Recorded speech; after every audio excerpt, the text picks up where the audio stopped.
The following is a recap of exactly what happened during part 1 of Mushoku Tensei. Hey! Well, almost exactly. Our story follows Truck-kun's arch nemesis, the elusive Neat. A man who never leaves the safety and comfort of his own home. And why would he, when everything he needs is right here on his computer? No, fellas, what are you doing? No, it's not safe! Well, this isn't so bad. It's a little bit damp for my taste, but at least it's pretty safe. Alright, I guess we'll do another isekai.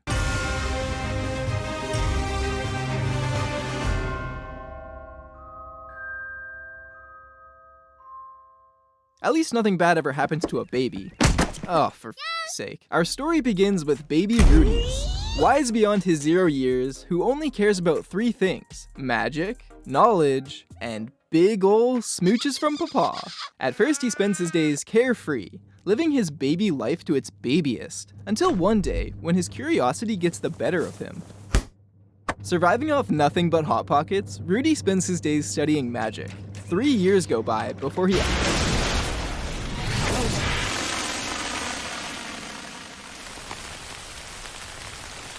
emerges as an intermediate level wizard with a new life goal: to forge the one harem to rule them all. I was kinda looking forward to building a harem like my dear old dad. And what harem is complete without a Rudy, 仕留め、無愛想と3つ揃えばパーフェクトだ。 The first recruit, Roxy the Law Lizard. That's a lolly wizard, not a lolly lizard, I think. Who trains him in the art of seduction. Yowie yowie. And also some spells or whatever.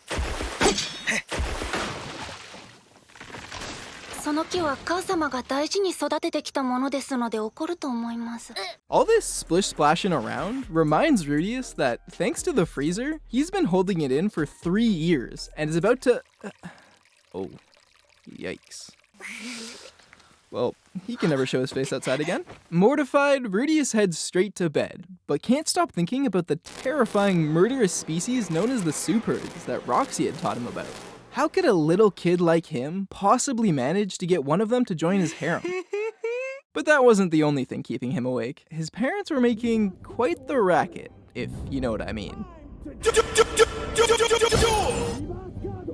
Quickly, Rudy's talents surpass the Law Lizard's, so she recommends that Rudy attends the Hogwarts School of Witchcraft and Wizardry. Slytherin! But first he must pass the final exam. After what happened last time, Rudy is not exactly keen to go outside, but over the years he has grown very close to his horse Basashi. And his presence fills Rudy with the courage to face his fears head on.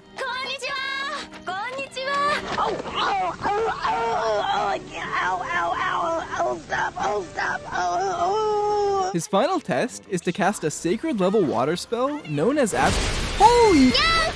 Basahi, no!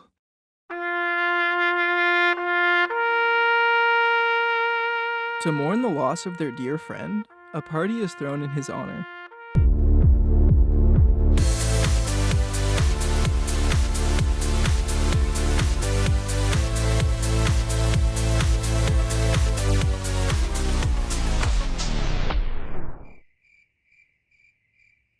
Paul killed the vibe, so Roxy takes her leave and heads out in search of a new adventure. But you know what they always say: if you love someone, let them go. And if they don't return, they were never in your harem to begin with. Wasting no time, he goes in search of a replacement and quickly stumbles on a group of kids playing dodgeball. Rudy uses his magic to cheat, ruining the game for everyone. Annoyed, the kids head home, but Rudy manages to snag one by the collar and... Wait a second.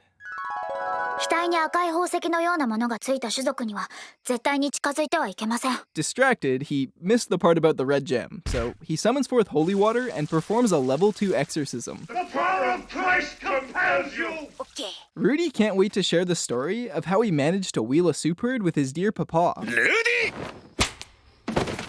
That's for cheating at dodgeball. What's the matter? You look gloomy. Our son ruined a perfectly good game of dodgeball.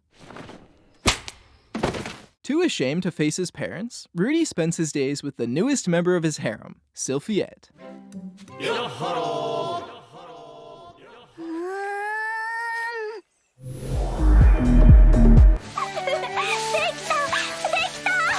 in the farmer maggot's crop. But with the announcement of a new gray rat baby on the way, all the family drama is swept aside. Shall I lick your boots? And everyone is brought closer together. What could be better than a baby? Except maybe 2 babies? 妊娠いたしました。 Proud of his father's haremly accomplishments, Rudy sadistically guilts his mother into letting them all live together. In the new season of Sister Wives, only on JLC. Tonight's episode, the gender reveal party.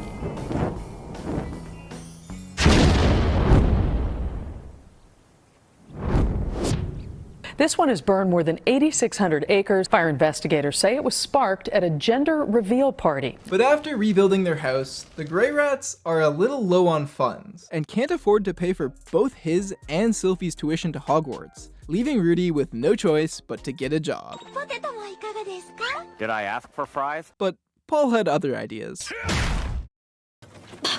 Waking up in the back of a carriage in an unknown land, he takes one look at Ghislaine the cat girl and forgets all about Sylphie. While they make the long journey to heaven, this might be a good time for me to ask you to consider liking this video and subscribing to Kinda Neat. I love making these, and it would really help more neats like you find them. And to say thank you, I'll be giving away a couple incognito shirts at the end of this video. Oh, perfect timing. Paul thought Rudy was getting a little too comfortable with monogamy, so he ships him off to stay with his relatives and tutor his second cousin Eris. Shall I lick your boots?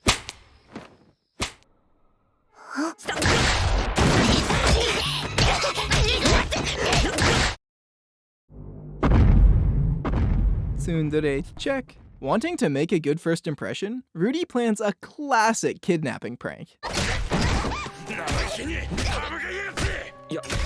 Don't forget to like, comment, and subscribe. But the guys that he hired on Craigslist aren't thrilled about the idea of being paid in exposure, so Rudeus just kinda yeets out of there. See ya. And I guess Eris can come too, but only if she promises to stay quiet. What did I just say? That's more like it. Now all he's gotta do is pull off an epic spell and— Money can't buy waifus! I beg to differ. Never underestimate the power of a weeb with a credit card. Out of nowhere, Ghislaine swoops in to save the day, and tough guy Rudeus gets his first real taste of death.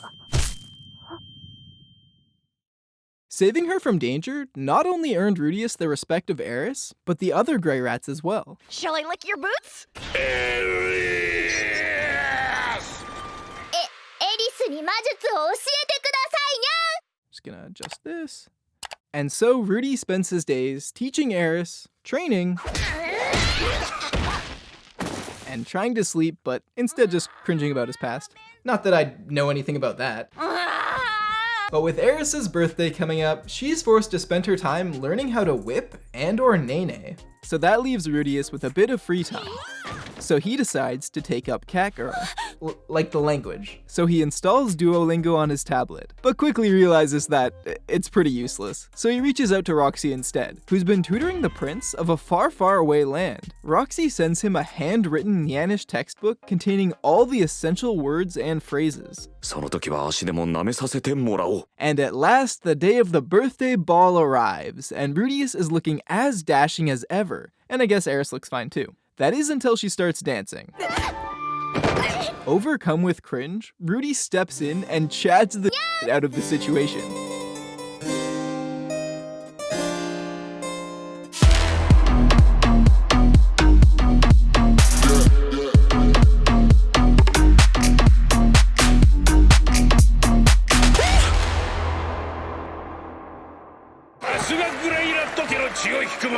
His moves win him the hearts of all the maidens at the ball. You know I'm only 7, right? And so the party rages on, and Rudy maybe had one too many apple juices, because the next thing he knows, he's waking up in bed next to his cousin after they spent the entire night sharing secrets. I finally gave in and ate monster shit. He was woken up by the sounds of Eris's grandfather vigorously sharing secrets, but they were interrupted by a strange floating waifu. With the birthday party arc behind us, it's time to move on to another birthday party arc. This time, the guest of honor is our boy Rudeus. He's so touched by the event that it brings a tear to his eye. He just can't believe that his parents would come all this way just to see... Wait, where are Rudy's parents? Who is supposed to invite them? Meanwhile, the Sky Waifu has been causing more and more monster attacks in even the safest of... They've already put the maid's daughter to work while her half-sister sits there sucking her thumb? This reeks of trauma. Speaking of trauma, Rudy leads his class out into a field to perform his strongest spell for the first time since... the incident. And things don't really go any better this time. See ya. Coming to, Rudy finds himself in his old body, sitting in an endless white void, all alone except for...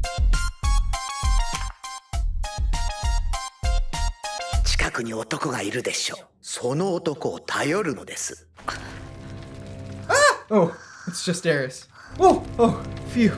It's just a Superd. Chill out, Spaz. Superdia was quick to join the team, and vows to escort the kids on their long journey home. And in return, Rudy vows to help sway the public's opinion. Have you seen this man? The first sign of civilization turns out to be the hometown of none other than Roxy! And... oh! Okay, that actually explains a lot. Chatting with Roxy's parents, Rudy learns her true age.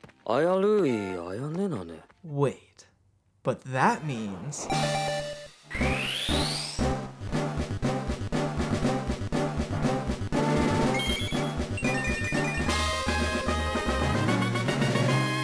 Roxy being in Rudy's harem practically makes him family. The purple peeps let them rest up and resupply before continuing on in their travels. They soon find themselves at the city of Rikarisu, which was built as a shrine to the one true best girl. So its people do not take kindly to Cumanites, Nibutanians, or worst of all, Shichimians. And rightfully so. Unfortunately, however, Superdia has already earned the nickname Trash Taste, so they need a disguise before they can enter the sacred city. Oh, hedgehog droppings. Perfect. Once inside, they do their best to lay low.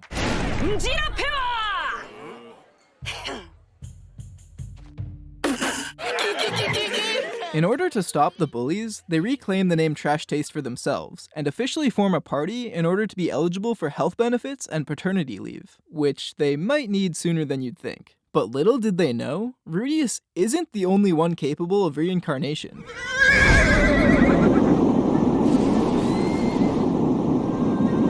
That's right, Basashi is back and seeking revenge for his betrayal. Yowie, yowie. Forcing Trash Taste to retreat back to their inn, where Eris befriends another party the only way she knows how.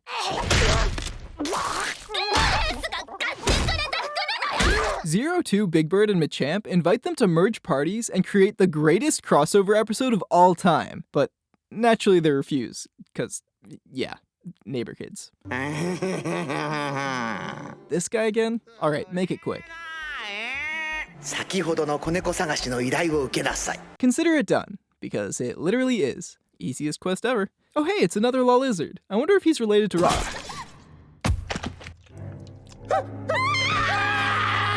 And that, kids, is how I met your mother. That's it. They blackmail the surviving pet nappers into doing quest tradesies, so the Trash Tasters, the members of Trash Taste, can finally raise enough money to get their new cryptocurrency Haremium off the ground. Hashtag Haremium to the moon. Now that they can get a job more fit for their talents, they head out into the woods for a test of courage. But before even reaching the scariest part, they bump into the neighbor kids, who are in way over their heads. So in order to protect them, Rudy agrees to follow them around from a safe distance, and Big Bird's dead. Nice work, team. Alright, who's gonna tell Elmo? What?! Rudy's overconfidence has finally caught up with him, and his attempt to show off resulted in the death of an innocent child, something Superdia won't stand for. Wait, did he just toss Big Bird's carcass into his backpack? Whoa! That's the biggest snake I've seen since Minami. As a water-type wizard, Rudeus channels the power of Aqua and is totally useless. Panicking, he casts the one summoning spell he knows best.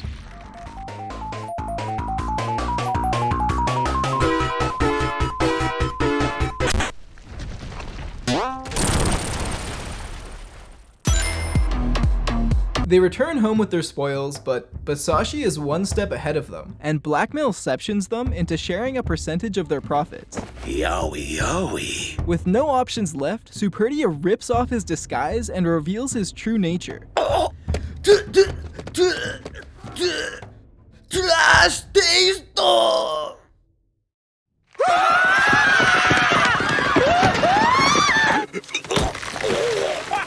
Hey, Basahi. Why the long face?